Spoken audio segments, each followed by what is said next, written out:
there's something that is super and utterly important that I completely forgot to mention, and I don't know how or why. But if you can take anything away from my video, it is this.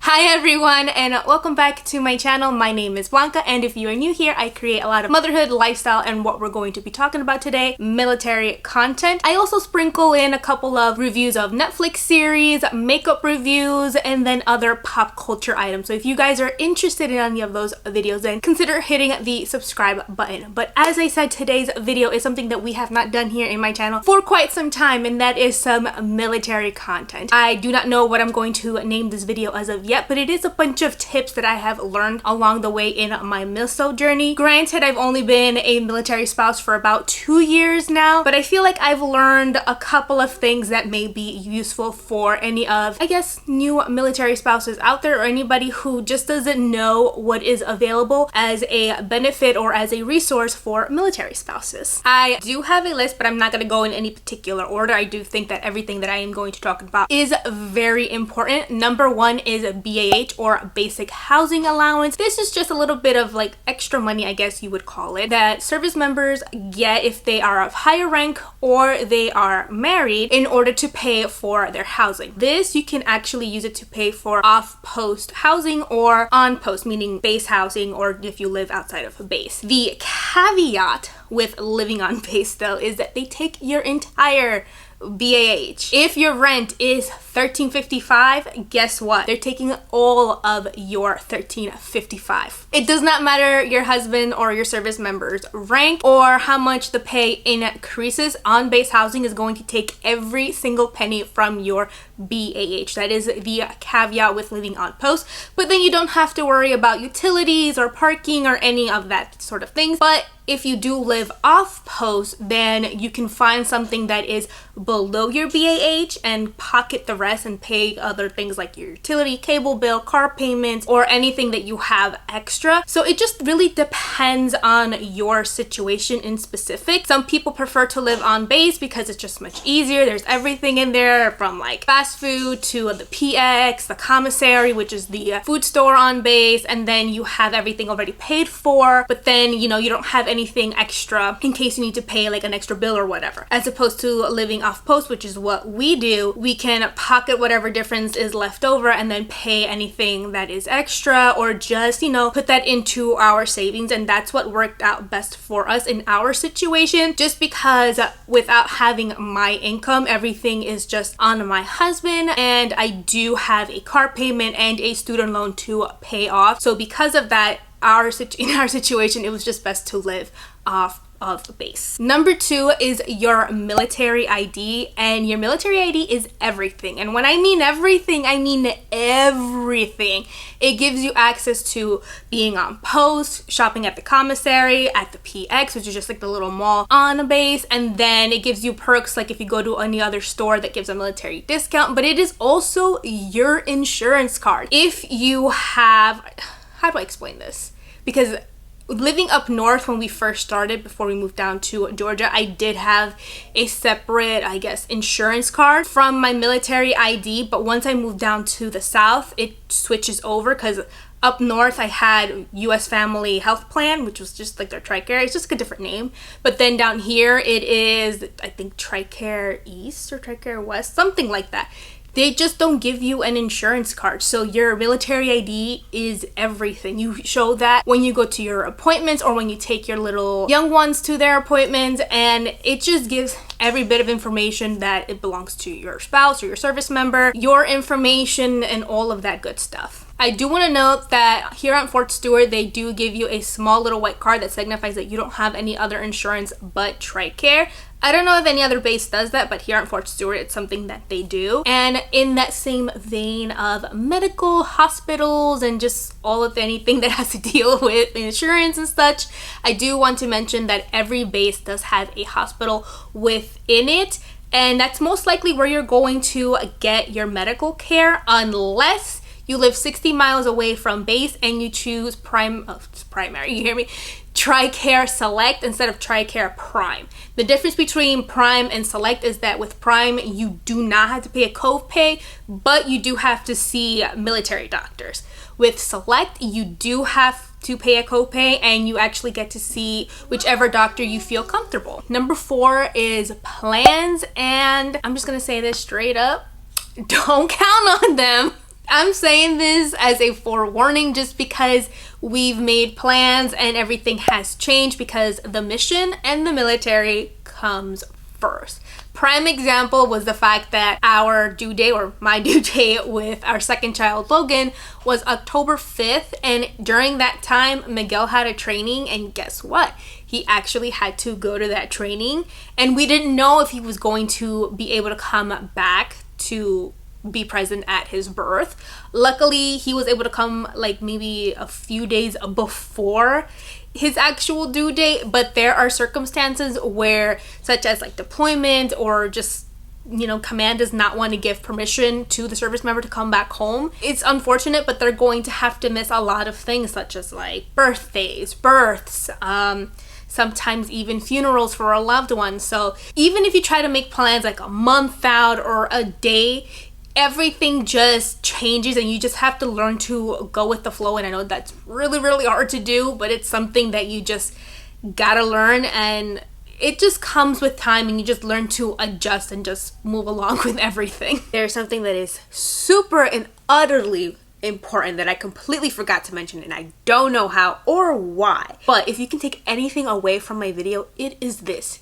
If you are a military spouse and are leaving your job because your husband is PCSing or you're just changing duty stations, you, as a military spouse, are entitled to your state's unemployment. Poof. Mind-blowing. I did not know this until last year when I filed for mine. And it all just happened because I was helping my sister file for her unemployment. And out of curiosity, I was just like, you know what? Let me check. Let's see. I mean, like, the worst they can tell me is a no. So I began digging and searching, and there's something called the Murray Bill, I believe it's what it's called, in the state of New York. I believe like 40 odd states does have this as a benefit for military spouses. So check your local states.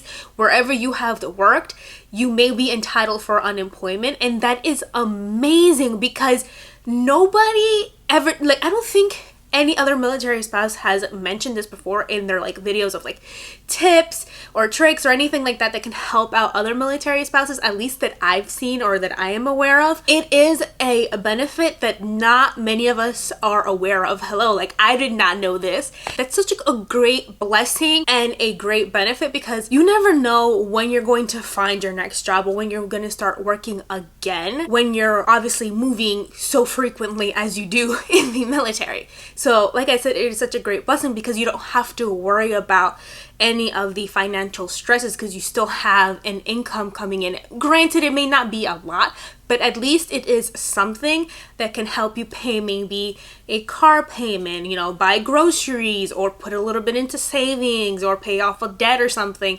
You know, it's just something that can help you and your spouse just lower your financial burden until you find the next job or figure out how like you can survive on a one income. So like I said, if there's anything that you can take away from my video, is the fact that you as a military spouse are entitled to an unemployment benefit if you've worked anywhere in the United States. Next up is loneliness. As a military spouse, it does get pretty lonely just because we are away from family and friends, and then there's the fact that, you know, your spouse or your service member is gone either on deployment, field trainings, or they just work really crazy hours. Sometimes Miguel will leave home at 5 in the morning and not return until 10 o'clock at night.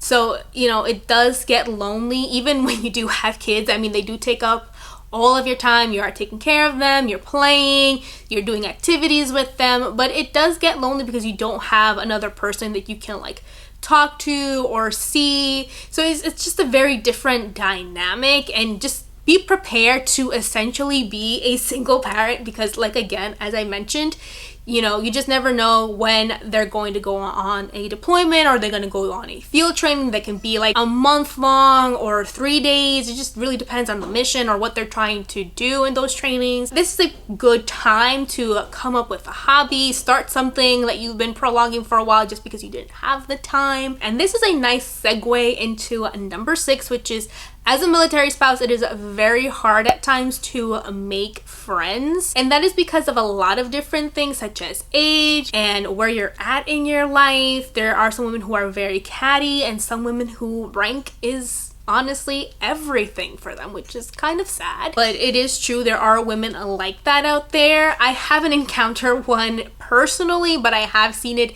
in the military Facebook groups, where there is a lot of gossip going on there, a lot of cattiness, and then there are a lot of women who just really wear their husband's rank, which is a big no-no here in the military. We don't do that here. But on the flip side, that same Facebook group has been a great resource. If I have a question, I know I can go and ask there, because there's a plethora of women that may know the answer and can guide me to where I can go or what I need to do. So, you know, it just really depends. Like I said, sometimes the vibe is not there, so you're just really not going to befriend everybody. And sometimes you do really want to keep your guard up, because like I said, there are women who can be very catty and can just gossip about everything. But I am fortunate enough that I've met personally and online a great military spouses and friends. A couple of the ladies on here that I've always mentioned has been Carla and Ariana. We've never met personally, but we talk, you know, not even periodically, I would say weekly or daily even at that, just, you know, through Instagram or DMs. We just keep up with everyone's life. And then right here on Fort Stewart, I've met other great ladies. You know, it's, even though we're different in age and we're in different stages in our lives, because for one particular group, I am the oldest with kids and everybody else is very young. And by very young, I mean like early 20s, but I'm almost in my 30s, so that's a, you know, a huge difference, I guess. But then in my other group, I am the youngest, but we do both have kids, so we have that in common. I highly advise you, this is number 7. It should probably be number 1, to be quite honest, but don't shop at the commissary.